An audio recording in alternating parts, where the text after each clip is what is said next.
Oke, Golden Show Podcast. Ada Bapak Tamim Hamzah nih bintang tamu kita pada hari ini. Apa kabar Pak? Alhamdulillah. Buka aja masker. Nah, Bapak Tamim Hamzah ini adalah sebagai guru bahasa Arab di SMA Muhammadiyah 5 Jakarta, betul ya Pak ya? Iya, Betul. Ya. SMA Muhammadiyah 5 Jakarta dan juga guru bahasa Arab di SMK Muhammadiyah 1 Jakarta, Kemayoran. Jadi Bapak ini ngajar apa namanya dua sekolah gitu ya? Ya, dua sekolah. Nah, ngomong-ngomong tentang apa namanya guru nih Pak ya. Awal mula Bapak jadi guru bahasa Arab di SMA Muhammadiyah 5 ini gimana sih Pak awalnya Pak? Ya, cukup bersejarah juga nih awal mulanya masuk ke SMA Muhammadiyah 5 ya.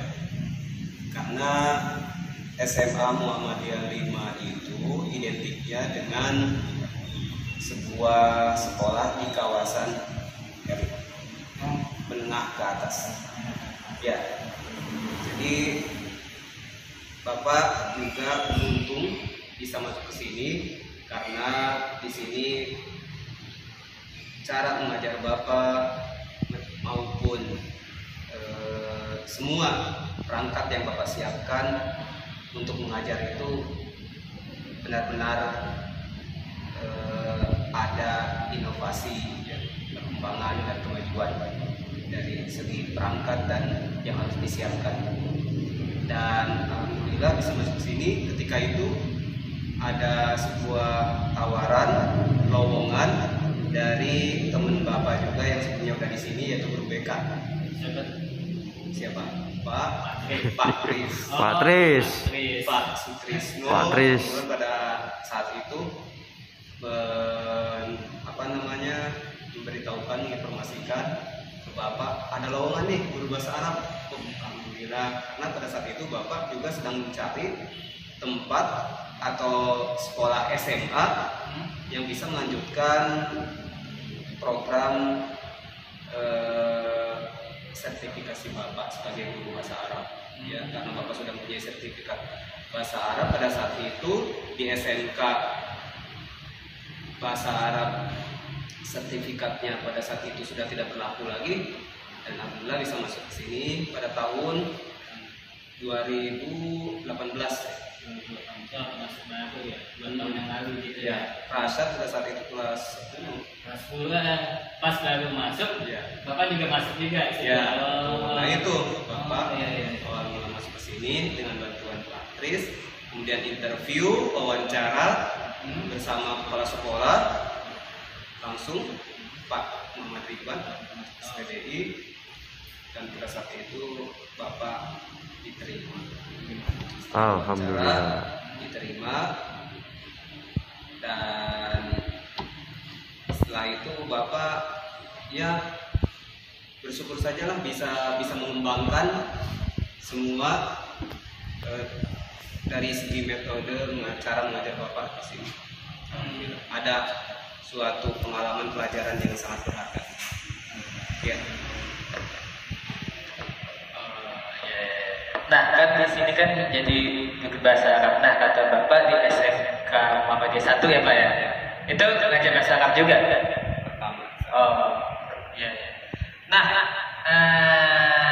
sebagai guru bahasa Arab nih ya, hobi Bapak apa nih dan kenapa suka hobi itu? Hobi Bapak sebenarnya olahraga. Apa tuh? Olahraganya banyak, badminton, berenang, meskipun bergayanya nggak profesional ya, berenang nggak gaya apa. Gaya batu. Nah itu hobi Bapak, olahraga, tapi olahraganya juga saat ini lebih banyak di rumah. Iya, Karena ternyata memang olahraga yang bagus itu dengan kondisi Jakarta dan Bapak tinggal di Bekasi ini polusi yang begitu banyak, ya lebih baik di rumah. Dan yang kedua adalah belajar membaca Jika benar-benar dari nol, ya ikro. Ikro terlebih dahulu, karena bahasa Arab kan bahasa Al-Quran. Jika ingin belajar bahasa Arab dan ingin bisa baca Al-Quran, belajar dulu ikro dari huruf hijaiyah, alif, ba, ta, jim, dan seterusnya. Baru harokat a, i, u. Dan itu pun dalam bahasa Arab harus sesuai. Ketika fathah, a dilebarkan. Mulutnya itu harus sesuai. A. Ketika i, kasrah ditarik ke bawah bibir. I. Ketika dhamma, u. Harus monyong. Tidak bisa a'udzu. Nah, seharusnya seperti itu. Tidak bisa a'udzu. Jadi malu-malu jangan. Harus mengikuti mulutnya, itu harus mengikuti harokat bahasa Arab. A'udzu billahi minasyaitonir rajim. Jadi jangan sampai mulut kita stagnan, diam, statis ya.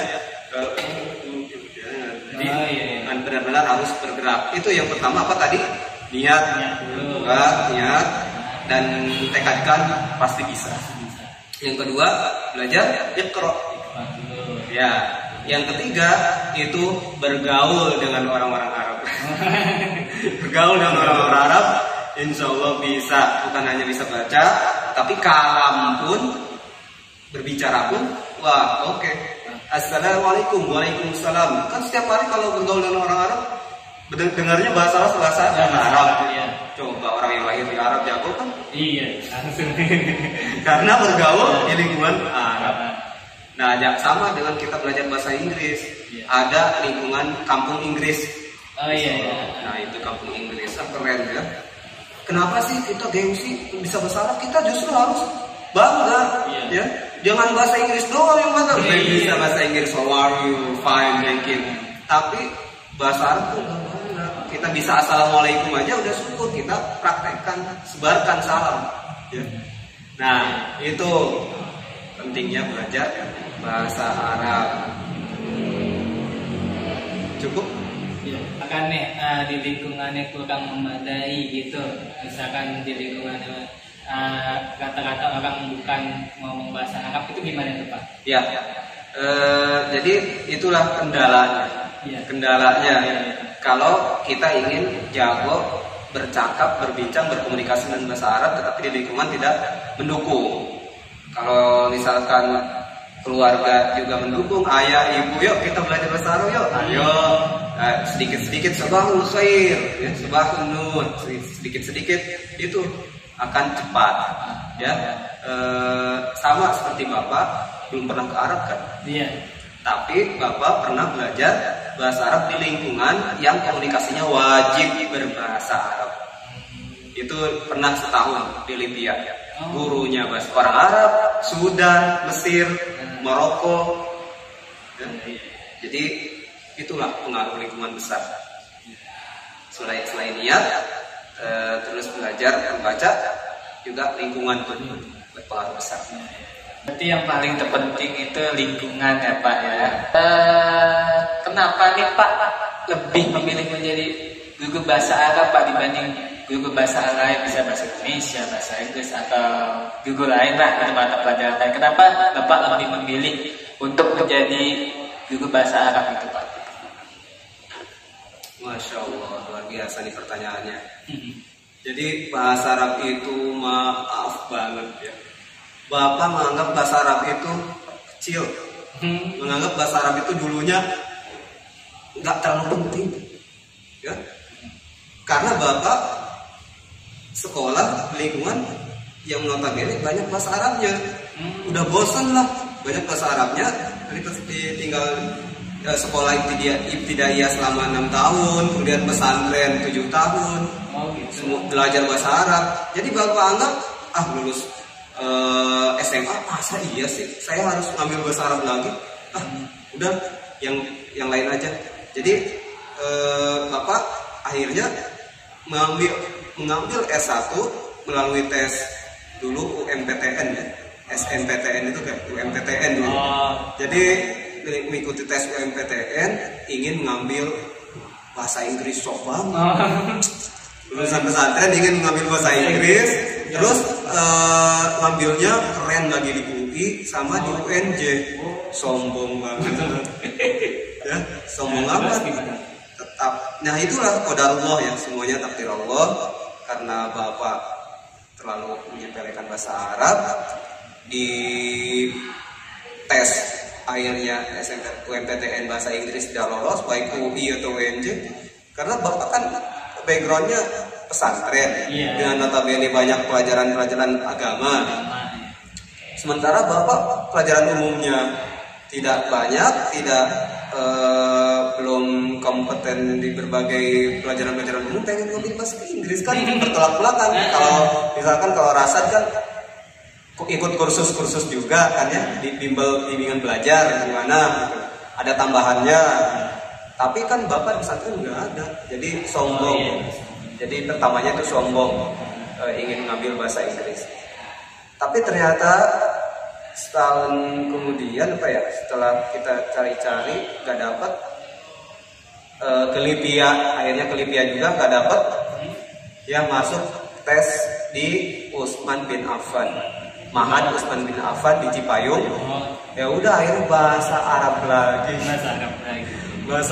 dari pesantren bahasa Arab. Akhirnya ya udahlah, harus rela ikhlas kembali belajar bahasa Arab di Utsman bin Affan Cipayung, Bangku Apus, Jakarta Timur ya, dekat Taman Mini. Dekat Taman Mini. Ya, di situ Bapak mengambil pelajaran ilmu selama setahun setengah, karena langsung diterima di level 3, level 2 pada saat itu. Di level 2 langsung setahun setengah di sana. Dan setelah itu ingin melanjutkan S1-nya, karena di situ D3, melanjutkan S1 di Universitas Islam Jakarta, pendidikan bahasa Arab, yang tempatnya di Hutan Kayu, UIJ ya. Nah, setelah itu alhamdulillah setelah lulus dari UIJ mengambil S1 bahasa Arab, S1 nih ya, Bapak nggak langsung ngajar bahasa Arab. Jadi pada saat lulus 2017 itu Bapak pengen benar-benar mendalami bahasa Arab lagi. Padahal udah belajar bahasa Arab S1, tapi ingin benar-benar bisa komunikasi belajar bahasa Arab. Yaitu Bapak akhirnya masuk di LIPIA, Lembaga Ilmu Pengetahuan Ilmu Agama Islam di Buncit ya, Warung Buncit Raya, dekat Pejaten ya, Pejaten Village, Jakarta Selatan. Nah, di situ Bapak mengambil ilmu bahasa Arab itu dengan dosen-dosen Arab Sudan, Mesir, yang sampai saat ini Bapak masih kenal Ustaz Bau ya, Syekh Bau, kemudian Syekh Thohir, itu masih mengajar di sana. Masih kadang pernah ketemu juga pada saat Bapak latihan bahasa Arab, guru-guru bahasa Arab ya, bersama Ustaz Bau. Jadi itulah pengalaman mengapa akhirnya mengajar bahasa Arab itu gitu.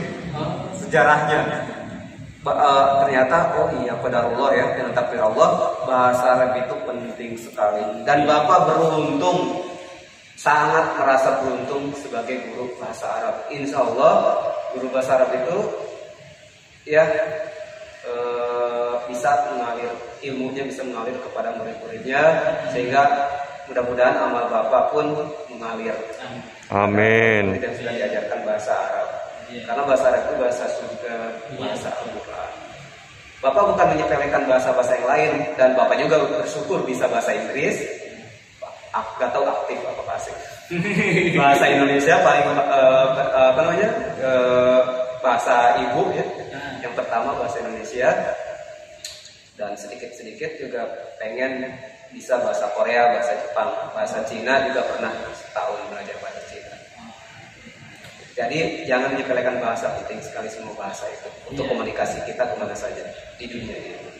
Tapi yang paling penting adalah bahasa Arab. Alhamdulillah bisa belajar bahasa Arab. Alhamdulillah.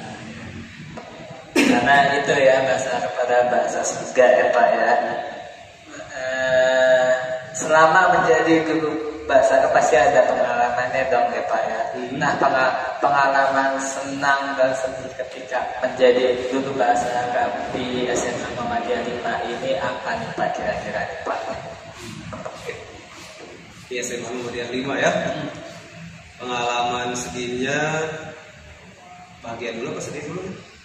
Senang Pak, mungkin bahagia. Pengalaman senangnya ya, ketika aku mengajar bahasa Arab itu, anak-anak proaktif, anak-anak bisa mengikuti Bapak ketika mengajar, bisa mengikuti Bapak dan langsung bisa mempraktekkan. Itu yang Bapak senang. Oh, ternyata anak-anak SMA Muhammadiyah 5 ini cepat juga ya ketika Bapak menyampaikan seperti itu. Jadi Bapak senangnya itu bisa menjadi bahan contoh untuk sekolah SMK Muhammadiyah 1. Jadinya ketika Bapak mengajarkan di sini, oh iya ternyata ini nih titik-titik begini nih yang harus Bapak ajarkan, seperti ini nih di SMA Muhammadiyah 5 bisa, kenapa di SMK Muhammadiyah 1 Jakarta enggak? Masa di anak-anak seumur ini memang beragam ya, responsif dan transfer ilmu yang dimiliki daya otak anak-anak itu memang berbeda ya. Tapi ternyata ini SMA Muhammadiyah 5 itu bisa dijadikan contoh, sebenarnya itu di situ. Bisa dijadikan contoh untuk mengembangkan bahasa Arab Bapak, mengajar bahasa Arab di SMK Muhammadiyah 1 Jakarta. Cuman kalau pengalaman sedihnya itu saat mengajar bahasa Arab, ketika anak-anak benar-benar tidak ada mood, susah itu untuk mengajar bahasa Arab itu. Anak-anak Bapak harus membangkitkan dulu motivasi anak-anak dalam KBM itu, kegiatan belajar mengajar bahasa Arab itu. Ketika gak ada mood anak-anaknya, ya Allah, Bapak tidak mengajarnya, apa yang harus Bapak ajarkan? Akhirnya ya itu solusinya cerita atau apa. Oh, yang penting anak-anak mendapatkan pelajaran di situ. Meskipun bahasa Arab tidak disampaikan, itu sedihnya kadang di situ. Ketika anak-anak tidak ada mood untuk belajar, kita harus benar-benar cari solusi bagaimana supaya anak-anak itu tidak rame dan tetap mendapatkan ilmu. Ya ceritanya cerita yang ada ibroh pelajaran. Waktu itu Bapak cerita tentang apa ya? Di kelas tak inget ya tak? Apa? Yang di kelas. Apa sih yang waktu itu tuh namanya? Tommy. Iya Tommy. Tommy. Jordan tuh benar. Tommy Jordan. Patah ceritain di kelas saya. Oh itu berarti cara Bapak untuk membangkitkan mood. Mood. Nah terakhir nih Pak ya. Apa pesan yang ingin disampaikan kepada masyarakat Indonesia nih, kan sedang pandemi begini, mungkin ada pesan-pesan baik gitu untuk masyarakat Indonesia dan penonton Golden Indonesia ini Pak, silakan Pak. Pesan dari Bapak sebagai guru bahasa Arab, innallaha yuhibbul mutahhirin, sesungguhnya Allah menyukai orang-orang yang bersih. Jadi dengan wabah seperti ini, bagi kita kebersihan tetap harus dijaga. Kebersihan dan protokol kesehatan harus diikuti dengan memakai masker dan mencuci tangan. Jadi mencuci tangan, kebersihan itu sebenarnya bukan hanya karena corona. Itu dalam Islam dari awal sudah dijelaskan Allah mencintai orang-orang yang bersih. Dan Kitabut Thaharati, bab tentang kebersihan itu ada dalam kitab hadis juga, Bulughul Maram. Itu berada di bab pertama, diutamakan. Bab pertama di kitab Bulughul Maram. Judulnya bukunya, kitabnya Bulughul Maram, itu babnya Kitabut Thaharati, bab tentang kebersihan. Nah, itu pesan Bapak, menjaga kebersihan, lalu belajar seluruh bahasa jika mampu. Dan jangan abaikan untuk selalu belajar bahasa Arab bagi kaum muslimin. Karena apa? Karena setiap bangsa itu sekarang sedang mengejar, termotivasi untuk bisa bahasa Arab. Ya, seperti orang Cina itu termotivasi banget bisa bahasa Arab untuk apa? Mereka untuk menjalankan, melancarkan, mengembangkan bisnisnya ke Arab, kemana-mana yang, karena Arab itu adalah negara kaya, minyak, Cina banyak masuk ke situ, ya, dan mereka belajar bahasa Arab. Jangan sampai itu orang Cina pada jago-jago bisa lebih dari kita, ya. Kita jangan kalah, warga masyarakat Indonesia, khususnya orang Islam. Mari belajar bahasa Arab. Mulai dari diri kita, niat yang kuat, tekad yang kuat untuk belajar bahasa Arab. Apalagi bahasa Arab adalah bahasa Al-Quran. Kita harus bisa membaca Al-Quran dengan bacaan yang baik dan benar. Itu mungkin Bapak yang dapat Bapak sampaikan ya. Iya. Terima kasih. Oke, tidak terasa nih Pak, sudah di penghujung video nih Pak. Terima kasih Bapak udah menyempatkan waktunya, terus sudah berbagi sedikit ilmunya kepada kita semua, dan kita juga bisa tahu gitu awal mula Bapak jadi guru bahasa Arab di SMA Muhammadiyah 5 itu bagaimana. Ternyata dikasih tahu sama Pak Sutrisno ada lowongan di sini, akhirnya Bapak datang terus wawancara terus langsung diterima di sini gitu ya. Dan juga bahasa Arab itu adalah bahasa surga ya Pak gitu ya. Berarti kita harus wajib ya Pak harus dipelajari, karena kalau kita tidak mempelajari bahasa Arab berarti kita otomatis tidak bisa baca Al-Quran ya Pak ya. Kalau misalnya kalian mau memulai untuk belajar bahasa Arab yang dari nol gitu, yang benar-benar nggak bisa sama sekali baca ikhtiar dulu tuh, pahami harokat yang tanda-tandanya gitu ya Pak ya. Insya Allah kalau udah lancar kalian bisa membaca Al-Quran dengan tulisan sambung, dan lingkungan juga berpengaruh kepada kita supaya kita bisa berkomunikasi bahasa Arab juga ya Pak ya. Oke, mungkin cukup ya Pak ya? Atau ada yang mau ditambah lagi? Mau tambah lagi sedikit ya? Ya boleh. Dan bahasa Arab itu yang terpenting adalah selain bisa membaca, harus tepat panjang pendek dan makharijul huruf. Makharijul huruf itu tempat keluarnya huruf.